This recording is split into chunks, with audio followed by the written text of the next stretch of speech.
नमस्कार मंडळी. आजच्या आगळपगळ गप्पांमध्ये आपल्या सोबत आलेत ॲडिशनल चीफ एक्स जस्टिस, ज्यांचा लेबर ते ॲडिशनल चीफ एक्स जस्टिस म्हणजे मेट्रोपॉलिटन कोर्टाचे ते जज होते मुंबईतच.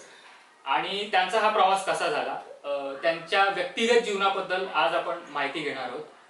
आणि नमस्कार सर, खूप खूप नमस्कार आणि तुमचं स्वागत माझ्या या शो मध्ये.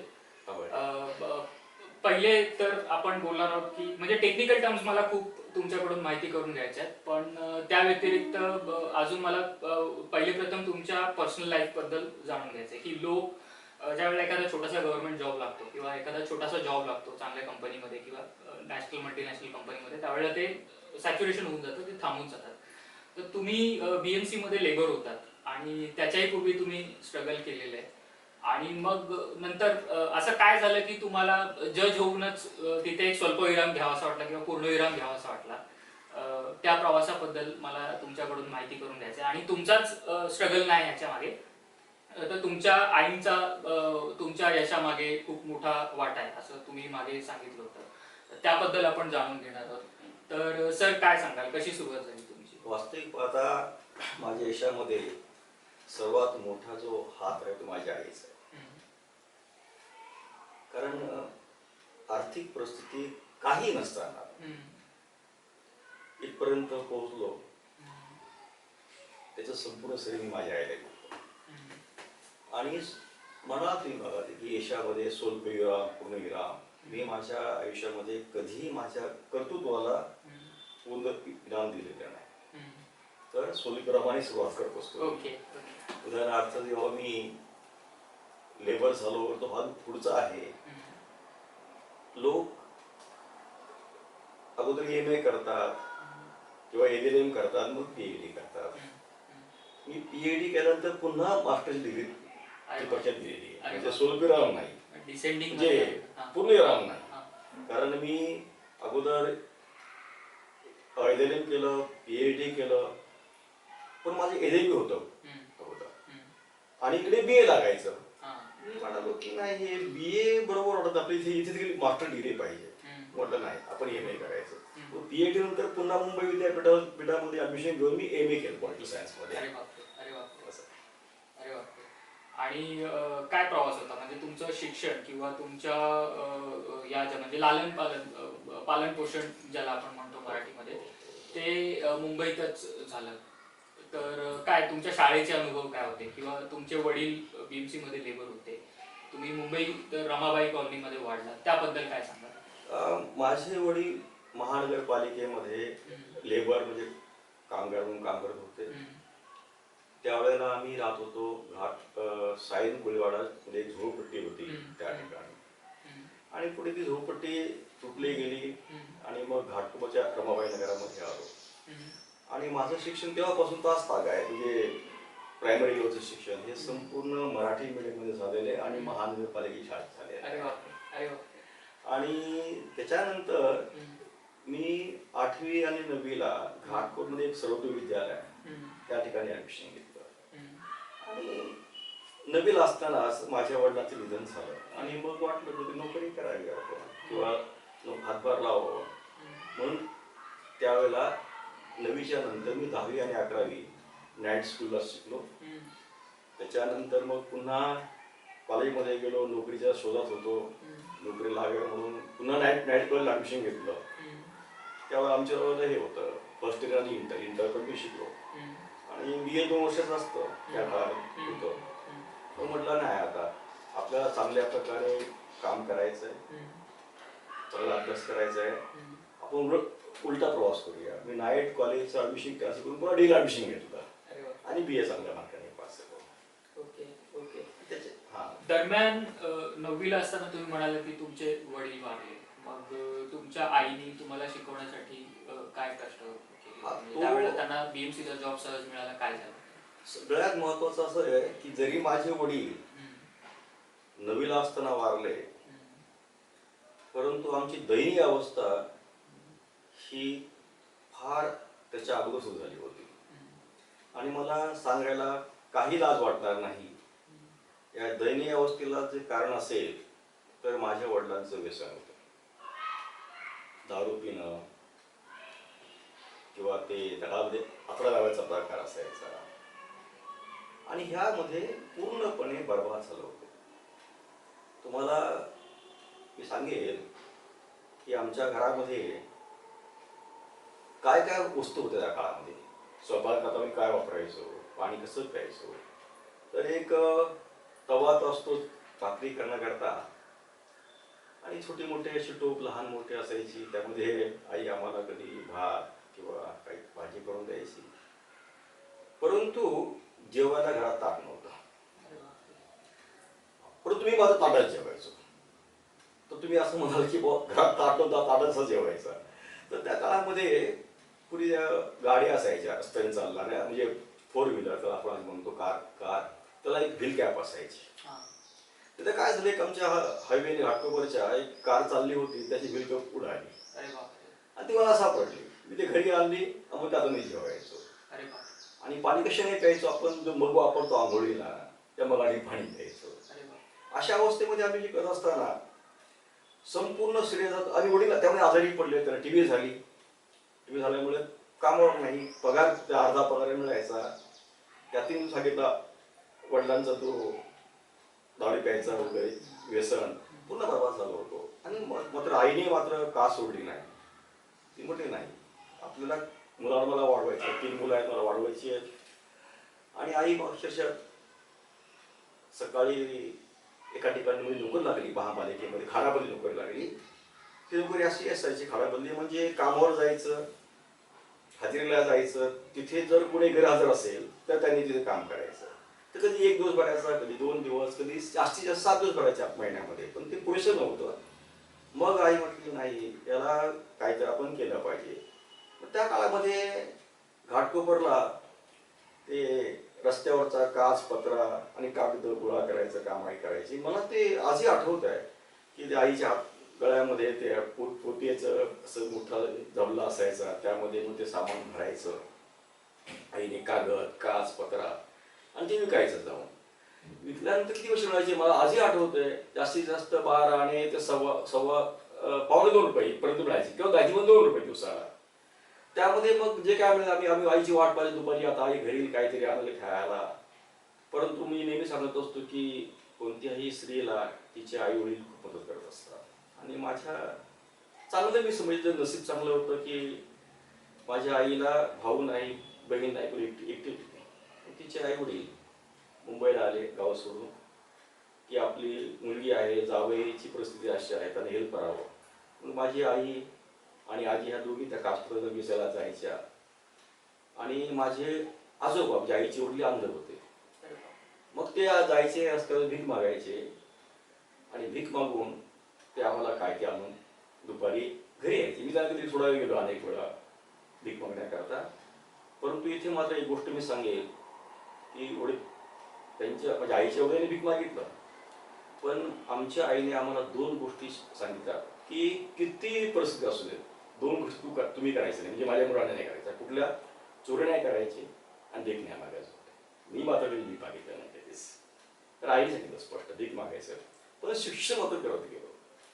आता एक मला सांगायला वाटेल की माझ्या आईच्या आई वडिलांची परिस्थिती देखील अतिशय दयनीय अवस्था होती. कारण हा प्रसंग मी सांगतो माझ्या मित्रांना. काय झालं, आईचं लग्न झालं मुंबईला. मी बीड जिल्ह्यामध्ये आमच्या आईचं माहेर बेलदोड नावाचं गाव आहे, बीडपासून 30 किलोमीटरवरती. आणि आईचं लग्न झालं, आई वडील आंधळे, काही शेती नाही काय नाही. लग्न झाल्यानंतर आई मुंबईला आली. पण आई वडील वाटायचं मुंबईला भेटत जायचं आपल्या मुलीला, पण जाणारच आई वडील भेटायला, कारण पैसाच नाही ना. तुम्हाला आश्चर्य वाटेल, बीड ते नगर त्या काळामध्ये नगरवरून ट्रेन असायची मुंबईला. बीड ते नगर 140 किलोमीटरचं अंतर माझे आजी आणि आजोबा पायी चालत यायचे, कारण पैसे नाही बसला. मग त्यांचा प्रवास ते सांगायचे, आम्ही काय करतो दादा, आम्ही निघायचो, पुढे एक रात्र झाली की त्या गावात राहायचं, तिथे भीक मागायचं वाटेमध्ये, ते खायचं. असे करत 7-8 दिवस आम्ही नगरला यायचो. नगरपर्यंत पायी प्रवास काय करायचे, कारण नगरमधून ट्रेन होती मुंबईला यायला त्या काळामध्ये. मग म्हणजे ट्रेनमध्ये मात्र मग आम्ही विदाऊट मुंबईला यायचो आपल्या मुलाला भेटायला. असा त्या काळचा प्रवास होता त्यांचा. मग हे सगळं स्ट्रगल करत करत तुम्ही LLB झालात, तुम्ही वकिली मुंबईमध्ये सुरू केली आणि मग असं काय ठरवलं होतं का की आपल्याला जजच व्हायचंय किंवा काय? नाही, सुरुवातीला मी सांगतो नेहमी की मला जज व्हायचं हे लहानपणी फिक्स नव्हतं. फक्त साहेब व्हायचं मात्र साहेब व्हायचं आपल्याला. ओके. पण तो साहेब काय होणार आहे, कसा होणार आहे नाही. कधी कोणी म्हणालं किंवा तुम्ही हे करा, नोकरी करा किंवा आईला मदत करा. मी सांगायचो मी मम्मी कशाला काळजी करतेस. मी मम्मीला म्हणजे आईला बाई म्हणायचं काळामध्ये, बाई कशाला काळजी करतेस. मी जेव्हा नोकरी लागेल ना, मला जो आता पगार मिळेल ना, तो 1 वर्षाचा पगार माझा 1 महिन्याचा पगार असेल. आणि असं करत गेलो. मग ज्या वेळेला मी BA पास झालो ना, BA ला असताना फिक्स केलं आता आपल्याला वकील व्हायचं. वकिलाचं फिक्स होतं, जज फिक्स नव्हतं. इथपर्यंत मात्र पण वाटलं नंतर की नाही, आपण वकिली करायचं, समाजाकरता काही सेवा करता आली तर करायची. आणि माझं एक नेहमीच असतं की हेच आहे, मुलाला एकच सांगतो, बाबा शिका, पालकांना सांगतो तुमच्या मुलांना शिकवा, याच्यापेक्षा तुम्ही दुसरं काही करू नका. ओके. एक तुम्ही जज असताना एक माइलस्टोन केस तुमच्या समोर आली होती. एक फेमस मॉडेल जो आजही चर्चेमध्ये, काही दिवसांपूर्वी त्यांनी न्यूड रनिंग केली होती आणि ते परत एकदा चर्चेमध्ये आले होते आणि मॉडेल म्हणून ते खूप गाजलेत, असे मिलिंद सोमण. आणि मिलिंद सोमणची केस सरांसमोर आली. काय किस्सा होता सर? ते काय झालं, मिलिंद सोमण ते एक फिल्म लागेल मला वाटतं, ते ममता कुलकर्णी बहुतेक किंवा कोणतरी असावी ती. तर त्यांची ती अजगर आणि शरीर झाकलेली अशी ती बुटाची जाहिरात होती. आणि त्या जाहिरातीची केस माझ्या कोर्टामध्ये पेंडिंग होती. आणि ती पेंडिंग असताना सरकारने अर्ज केला होता की ती केस आम्हाला काढून घ्यायची आहे. वास्तव जर कुठल्याही केसमध्ये सरकार फिर्यादी असतं आणि जेव्हा ते अर्ज करतात तेव्हा कोर्ट सरळ सांगतं सरकारला केस चालू आहे, केस काढायला आमची हरकत नाही. पण हा अर्ज झाल्यानंतर माझ्या कोर्टामध्ये बरेच लोक आले त्यामध्ये की बाबा आम्हाला यामध्ये आमचं मत मांडायचं. सर्वांना आम्ही अलाव केलं. आणि हे लक्षात घेतलं पाहिजे, अशा केसेस सरकार केव्हा काढू शकतं की जेव्हा त्याच्यामध्ये पब्लिक इंटरेस्ट इन्व्हॉल्व आहे. मी म्हटलं ही जाहिरात एका शूची आहे, याच्यामध्ये केस काढायची म्हटलं तर पब्लिक इंटरेस्ट आहे पुढे.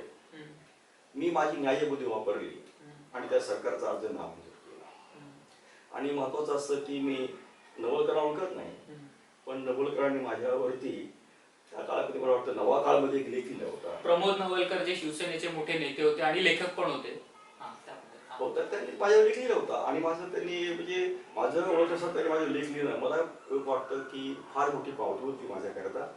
आणि एक न्यायबुद्धी आपण कशी वापरावी हे मात्र मी त्यातून शिकलेलं. न्यायासमोर कसं भावना येता कामा नये. तर काय म्हणजे ती मिस्ट्री काय होती, ती केस पुढे काय झालं? पुढे काय झालं त्या केसचं की ती केस मी नाकारली. म्हणजे त्यांचं जे डिस्टर हे मागितलं होतं की आम्हाला केस काढायची, त्या डिस्टर सोडून दिल्या. मी म्हटलं सोडलं नाही, सोडायचं नाही, ती केस चालवायची. आणि पुढे केस ती चालली.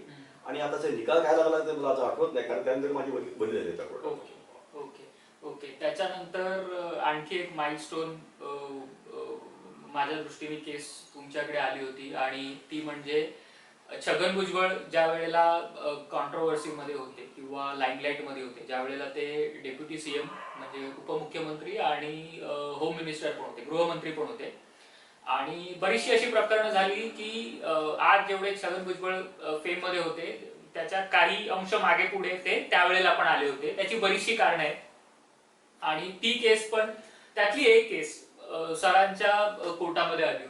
तर काय तो नेमका प्रसंग काय होता? लक्षात घेतलं पाहिजे की ती त्या केसचा तसा डायरेक्ट संदर्भ घाटकोपरचे जे हत्याकांड झालं होतं त्याशी डायरेक्ट नव्हता. रमाबाई हत्याकांडामध्ये ती त्याशी संबंधित होती.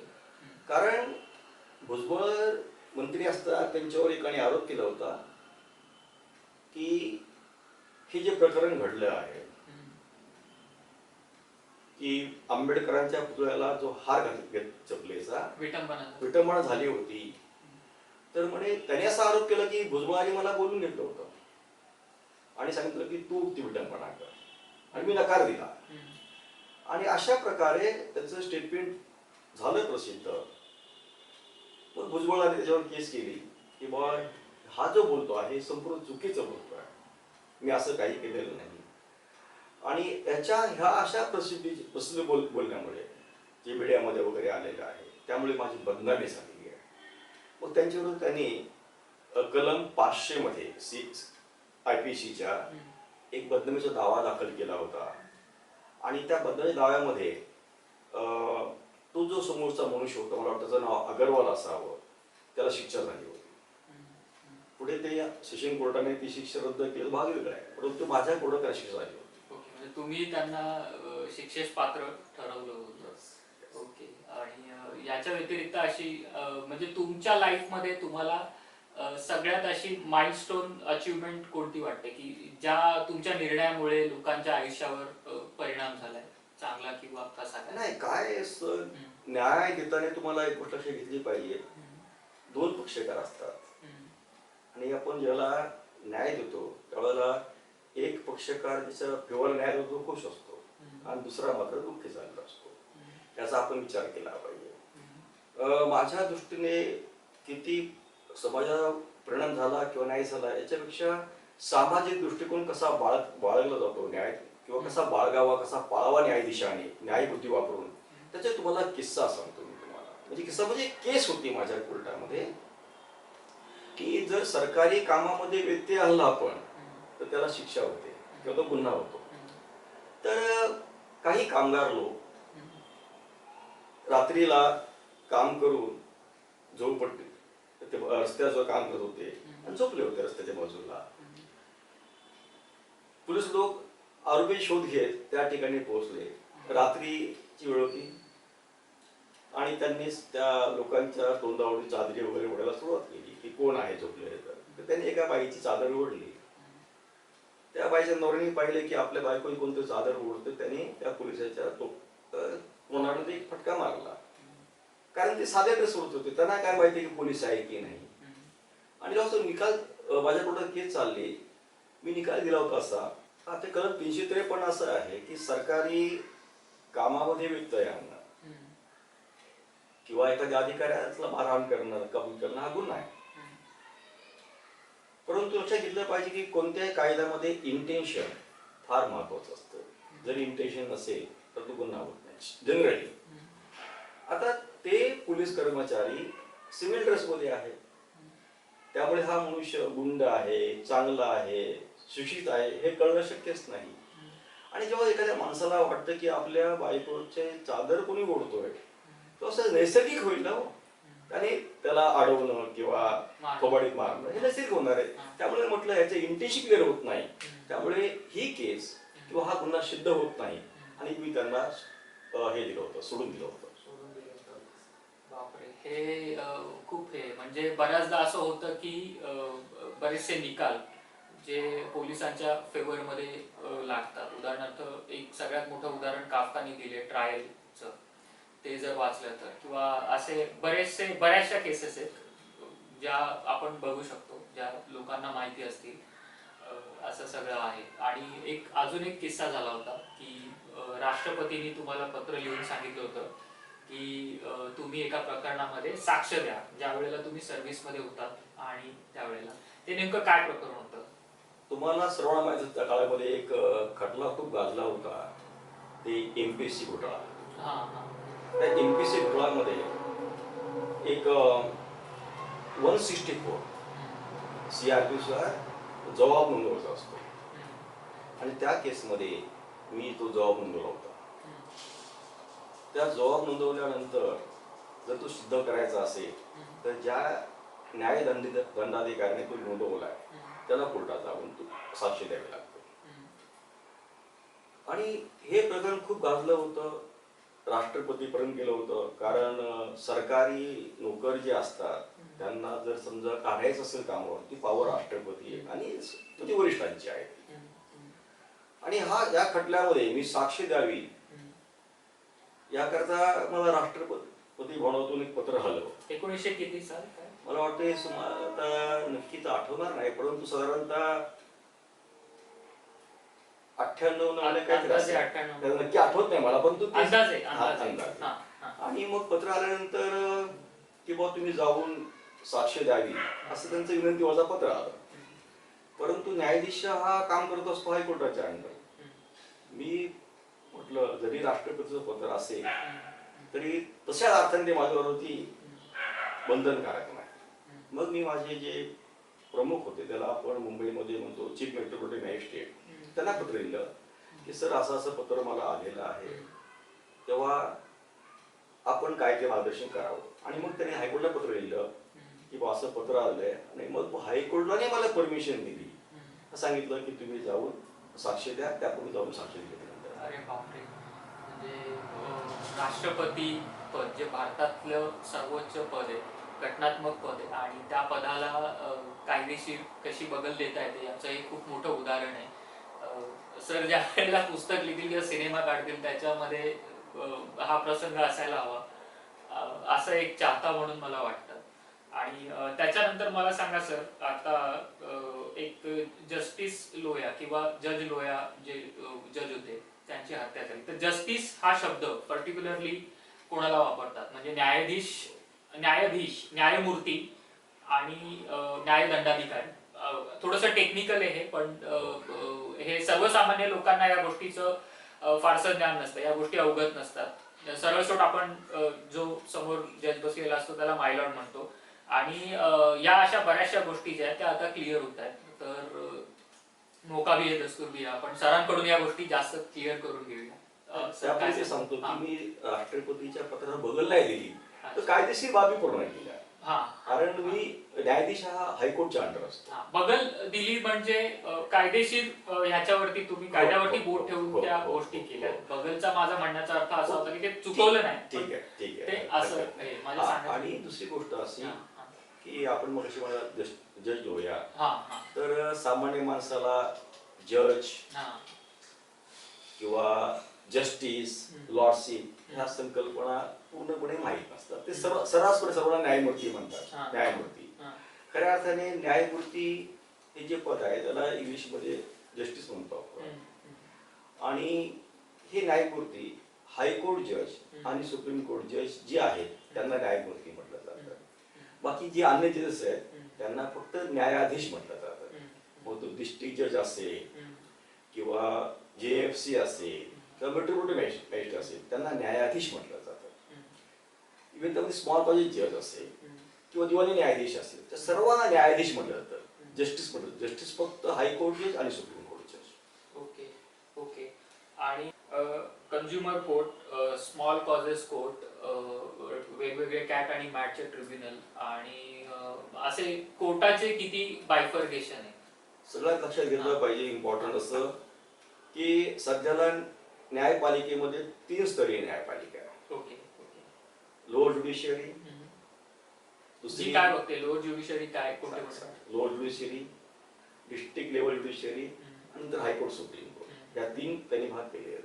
आता lower ज्युडिशियरीमध्ये judicial magistrate first class, metropolitan magistrate, civil जज सिनियर डिव्हिजन, सिव्हिल जज ज्युनियर डिव्हिजन, हे सर्व त्यामध्ये येतात. डिस्ट्रिक्ट जज पर्यंत, त्यानंतर मग ॲडिशनल डिस्ट्रिक्ट जज दुसऱ्या लेवलला येतात, आणि थर्ड लेवलला हायकोर्ट जज आणि सुप्रीम कोर्ट जज. अशा प्रकारे 3 ह्याच्यामध्ये त्यांनी ही विभागणी केलेली आहे. एक आणखीन एक माइलस्टोन मुवमेंट की JMFC ची जी परीक्षा आहे ती आज MPSC घेते, पण MPSC नी ही परीक्षा घ्यायला सुरुवात कशी केली त्याचा एक किस्सा आपण सरांकडून ऐकणार आहोत. सर काय होतं नेमकं? तर ही JMFC परीक्षा त्याच्यामध्ये अशी ती अपॉइंटमेंट किंवा नेमणूक करण्याचा अधिकार हायकोर्टचा आहे. पूर्वी काय असं असायचं, जाहिरात द्यायची, आपण अर्ज करायचा, अर्ज केल्यानंतर तुमची मुलाखत व्हायची, आणि मुलाखत झाली की तुमची पोस्टिंग व्हायची. परंतु आता मात्र असं नाही. आता काय त्यांनी केलेलं आहे, अर्ज आल्यानंतर फॉर्म भरायचा आहे, तुम्हाला परीक्षा द्यायची आहे, लेखी परीक्षा. अगोदर ती प्रिलिमिनरी होते, मग मेन होते, मग इंटरव्ह्यू होते, मुलाखत, आणि मग अपॉइंटमेंट. आणि अपॉइंटमेंट मात्र हायकोर्ट. परीक्षा MPSC घेत आहे, पण अपॉइंटमेंट हायकोर्ट करत आहे. तर एकदा असंच झालं होतं, जळगावला असताना माझी रासू गोविंशी मुलाखत झाली, आणि ते म्हणाले, सोने साहेब तुम्हाला सांगतो म्हणे मी, ही जी परीक्षा JFC तुम्ही आज देताय, पास झालेला आहात ना, त्याचं श्रेय मला जात आहे म्हणे. ते म्हणाले. म्हटलं कसं काय जातं ते सर, प्लीज एक्सप्लेन करा. ते म्हणाले की पूर्वी ही परीक्षा हायकोर्ट घ्यायचं म्हणजे फक्त इंटरव्ह्यू घ्यायचं आणि तेच नेमणूक करायची. मग म्हणे त्या काळचे मुख्यमंत्री वसंतराव नाईक होते. त्यांना मी म्हटलं की एक काम करा असं की आपण काय करू याच्यामध्ये, आपण ह्याची नेमणुकामध्ये आपण हस्तक्षेप करू, नेमणुका सरकार करेल. ते म्हटले करता येणार नाही आपल्याला. मुख्यमंत्री म्हणाले नाईक साहेब की नाही करता येणार, कारण काय याचा संपूर्ण नेमणुकीचा अधिकार हा हायकोर्ट आहे. नेमणूक न्यायाधीशाची नेमणूक ह्या न्यायाधीशांची JMC वगैरे ही नेमणूक हायकोर्टने करायची आहे, तर आपल्याला तिला हस्तक्षेप करता येणार नाही. तर गवई साहेबांना सांगितलं, मी त्यांना एक शब्द सुचवला की नाही आपण काय करायचं नाही, आपण काय करूया, हा पूर्ण अधिकार हायकोर्टला देऊ, आपण हायकोर्टाकडे ठेवायचा आहे तो, फक्त आपण एक शब्द वापरूया, धोरण बदलूया. त्यांनी काय केलं म्हणे, धोरण त्यांना शब्द आवडला म्हणे. मग काय केलं, धोरण काय बदललं की नेमणूक हायकोर्टच करल, परंतु परीक्षा मात्र MPSC थ्रू घेतली जाईल. मग पहिल्या मला वाटतं 80 की 82 मध्ये पहिली लेखीपरीक्षा MPSC दिली गेली. MPSC एक परीक्षा घेते, त्याच्यानंतर सीट लिस्ट तयार करते आणि ती लिस्ट पाठवली जाते हायकोर्टाला, आणि हायकोर्ट फक्त ज्यांची नावं आले त्यांची नेमणूक करते. म्हणजे नेमणूक करण्याचा अधिकार आता हायकोर्टाचाच आहे, परंतु परीक्षा मात्र घेणार MPSC. तर गवईसांचं म्हणणं असं आहे की हे जे धोरण बदलायला मी लावलं मुख्यमंत्र्याला, ते फार मोठं काम त्याचं, आणि त्यांनी खरोखर मोठं काम केलंय. ही MPSC बऱ्याचशा कारणांसाठी आता मला वाटतं देवेंद्र फडणवीस मुख्यमंत्री असताना पण चर्चेत होती, आणि ते कशासाठी होती हे आपल्या सगळ्यांना माहिती आहे. यापूर्वी MPSC वरती खटला गुजरलाय, ज्याचे साक्षीदार सर म्हणून गेलेत. अशी बरीचशी प्रकरणं आहेत जिथे आपण MPSC ला पॉइंट आउट करू शकतो, बोटं ठेवू शकतो. पण असे काही विधायक बदल आहेत ज्याचे सर साक्षीदार आहेत, आणि अशा बऱ्याचशा घटना ज्या वेळेला आपण पेपरमध्ये वाचतो त्याच्यामध्ये बदल करणं किंवा तसे बदल होणं, या गोष्टी म्हणजे पॉवर मध्ये असताना जी लोक करतात ते एक खूप मोठं हे असतं. म्हणजे ती करणं किंवा ते बघणं एक खूप मोठं धैर्याचं काम असतं.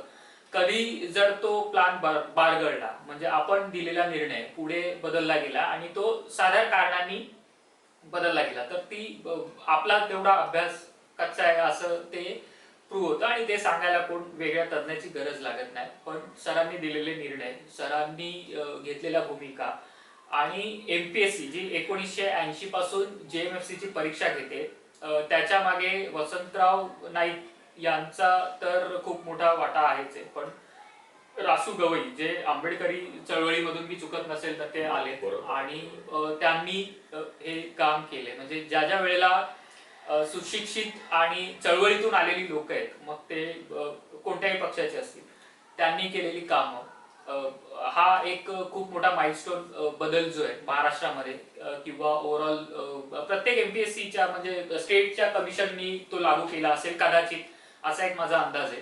कारण ह्याच्यामधली ऑथेंटिसिटी जी आहे ती थेट हायकोर्टच तुमचं हे डिसाईड करतं. तर असा एक खूप मोठा बदल जो रासू गवईमुळे झाला, आणि त्याचे सर स्वतः साक्षीदार आहेत, किंवा सरांचा या सगळ्या ह्याच्यामध्ये वाटा आहे. असे आपले x justice DK Sonawane sir यांच्यासोबत आज आपण थेट गप्पा मारल्या, बऱ्यापैकी अगळ गप्पा मारल्या. आणि माझी एक विनंती आहे सर तुम्हाला की आता तुम्ही जवळजवळ रिटायर आहात, तर म्हणजे हा शेवटचा प्रश्न आहे आणि त्याचं उत्तर सरांनी सविस्तर द्यावं आणि सकारात्मक मिळेल अशी मी अपेक्षा करतो. तुमचं म्हणजे आता तुमचे अनुभव एवढे चॅलेंजिंग किंवा असं सुंदर असं, हा शब्द थोडासा हे वाटतोय मला सांभाळून वापरा असं वाटतंय, धैर्याने तुम्ही या सगळ्याला सामोरं गेलात, आणि पुढे जी मुलं शिकणार आहेत त्यांच्यासाठी हे खूप इन्स्पायरिंग आहेच आहे. म्हणजे आज एवढं परिस्थिती एवढी वाईट कोणाची असेल असं मला वाटत नाही, किंवा असूही शकते, त्यात आपल्या समोर हे नाहीये उदाहरण आता सध्या तरी असं नाहीये. तर त्यांच्यासाठी पुस्तक वगैरे लिहावं असं तुमच्या डोक्यात आहे का? पुस्तक खरोखर लिहावं असं मला बऱ्याच मित्रांनी सांगितलेलं आहे आणि मला वाटतं, परंतु जर मी लिहिलं त्याच्या मागची भूमिका मला पर्सनली मिळावी ही अजिबात नसणार आहे. एकमेव भूमिका अशी असेल की प्रत्येक आई वडिलांनी आणि विद्यार्थी किंवा मुलांनी यातून एकच आदर्श घ्यायचा आहे की तुम्हाला शिक्षण हे अतिशय महत्वाचं आहे आणि जेव्हा तुम्ही शिक्षण घ्याल तेव्हा निश्चितपणे आणि खात्रीपूर्वक मी सांगू शकेल की तुम्ही तुमच्या अडचणीवरती मात करू शकाल. आणि डॉक्टर आंबेडकरांनी स्पष्ट म्हटलेलंच आहे की शिक्षण हे वागण्याचे मूल आहे आणि खरोखर हे प्राशन मात्र प्रत्येकाने करावं. आणि मी ज्या ज्या ठिकाणी व्याख्यानाला जातो, मित्रांना भेटतो, बोलतो, त्यांना एकच सांगतो, बाबांनो काही करू नका, तुमच्या मुलांना चांगलं शिकवा. कारण कुठे आपण गेलो की नाही माझा मुलगा शिकत नाही किंवा शिक्षण झालं नाही, कारण काय तर म्हणे परिस्थिती, आर्थिक परिस्थिती नाही. मी तर माझं उदाहरण घ्या ना, काही गरज नाही ना की बाबा तुम्ही शिकलंच पाहिजे, सॉरी काम केलंच पाहिजे, पैसा खूप पाहिजे, चांगल्या शाळेत गेलं पाहिजे, असं काय नाही. मी स्वतः महानगरपालिकेने शिकलेलं आहे ना. मी तर नेहमी सांगतो की 7वी पर्यंत किंवा अगदी SSC पर्यंत म्हणा, माझ्याकडे फक्त एकच वही असायची. त्या सगळ्याच्या नोट्स वगैरे उत्तर प्रश्न एकाच वहीमध्ये. मास्तर मला खूप मारायचे का की तू एकच वही का एकाच वहीमध्ये गजरी का करतो. पण त्याला मास्तरला तरी चूक काय, त्याला काय कळलं की माझ्या आर्थिक परिस्थिती नाही, मी घेऊ शकत नाही. एका वहीमध्ये सगळं करायचो. फक्त मग SSC ला गेल्यानंतर मात्र 11वीला काय कळत नाही, मला वाटलं की नाही आपल्यामध्ये काहीतरी आहे, आपल्याला पुढे आता चांगला अभ्यास केला पाहिजे. SSC ला मात्र मी खूप अभ्यास केला. मला माझी आई सांगायची, आहे काय तू बाहेर जात नाहीस, जशी बाळातील घरात बसते ना तशी तू घरात बसला असतोस. कारण मी रात्र अभ्यास करायचो आणि झोप एवढं आहे म्हणून काय करायचो, चहा घ्यायचो. पण कुठला चहा, ते भांडे घ्यायचं, त्यामध्ये पाणी टाकायचं आणि धणे टाकायचं, धणे ते पाणी प्यायचं, मग झोप येत नाही. आणि खरं ते वापरलं, त्याचा फायदा आज होतोय मला की झोप रात्री जागरण सवय झालेली आहे. आजही ती झाले सवय कायम आहे. न्याय द्यायचा असेल त्या दिवशी रात्री पूर्ण रात्र बसलो तरी मला काय वाटत नाही वाचन करताना. हा फायदा झाला आयुष्यामध्ये. ज्युडिशरी आणि LLB व्यतिरिक्त तुमचे काही हॉबीज वगैरे आहेत का? टाइमपास ज्या वेळेला करावा असं वाटतो किंवा कंटाळा येतो या सगळ्या दमतो ज्या वेळेला माणूस, त्यावेळेला दुसरं काय करता तुम्ही? मी सुरुवातीला जर म्हटलं ना तर माझ्या हॉबीमध्ये क्रिकेट खेळणं मला खूप आवडतं. खूप क्रिकेट खेळलो. एवढंच नव्हे तर आमच्याकडे न्यायपालिकेमध्ये न्यायाधीश आणि न्यायाधीश झाल्यावरती क्रिकेट खेळला नाही, अगोदरपासून क्रिकेट खेळलो. तर न्यायाधीश झाल्यानंतर देखील आमच्याकडे एक प्रत्येक वर्षी मॅच असते, न्यायाधीश विरुद्ध वकील मंडळी. त्यामध्ये मात्र मी हरीण भाग घ्यायचो अनेक वेळा. आजही क्रिकेट कधी कधी 4 मिनिटं खेळतोस. अरे बापरे. आता एज काय तुमचं? माझं आता 66-67 आहे. अरे बापरे. आणि बुद्धिबळ देखील खेळायला मला आवडतं. अरे वा. बॅडमिंटन. अरे वा. खेळता तुम्हाला त्या फॅसिलिटीज असतील जे लोकांना क्लबिंगच्या वगैरे? क्लबिंगचे त्या क्लब संस्कृती कधी गेलोच नाही. माझा अनुभव तसा वेगळा आहे. क्लब मध्ये गेला किंवा त्याच्या पार्ट्या, ते दारू पिणं वगैरे, म्हणजे सर्वच पिता असं म्हणत नाही, पण ते मला काय ते आवडलं नाही. त्या कल्चरमध्ये मी कधीच गेलो नाही. कारण मी माझ्या आयुष्यामध्ये दारू सोडून मी पान देखील खाल्लेलं नाही, सुपारी खाल्लेलं नाही. मी काही पथ्य पाळले आयुष्यामध्ये. ओके. ज्यांना पुढे यायचंय किंवा ज्यांना स्ट्रगल करून पुढे यायचंय, मोठं व्हायचंय, तशा यंग जनरेशनला तुम्हाला काय सल्ला द्यावा असं वाटतं? एकच सांगतो, कुठल्याही प्रकारे तुमच्या गरिबीचा बाव करू नका. शिक्षण घ्या. कितीही संकट आलं तरी शिक्षण आग्रह करू नका. काही वेळेला होतं तुम्हाला, आणि आजची परिस्थिती फार वेगळी आहे की मुंबईसारख्या शहरामध्ये किंवा गावी देखील उपासमार खूप कमी झालेली आहे. हे मान्य तुम्हाला केलं पाहिजे. कारण मुंबई सारख्या शहरामध्ये अगदी लोक माती आणि केस विकतात. जर तुमच्या मनात इच्छा असेल तुम्ही काय करू शकता. कारण का आपण काही विद्यार्थी पाहिलेले आहेत, आजही काही पाहतो विद्यार्थी की रस्त्यावरती गाडी धुण्याचं काम करतात, साफ करायचं काम करतात, ते शिक्षण घेत आहेत. आता मी LLM शिकवतो. माझा एक विद्यार्थी आहे, तो LLM करतोय आज. पण मला अशा वेळेला तो आजही एका बँकेमध्ये म्हणून काम करतो. अरे बापरे. असे विद्यार्थी आहेत ना. किंवा काही विद्यार्थी असे आम्हाला मिळाले की बाबा मी रात्रीला शिकतो, हॉटेलमध्ये काम करतो. असे विद्यार्थी आहेत. फक्त त्यांचं एक स्पष्ट तुम्ही मान्य केलं पाहिजे की ते त्या विद्यार्थ्यांची जिद्द आहे, नाही मला करायचं आहे. आणि ही जिद्द असेल ना तुम्हाला कोणीही रोखू शकत नाही.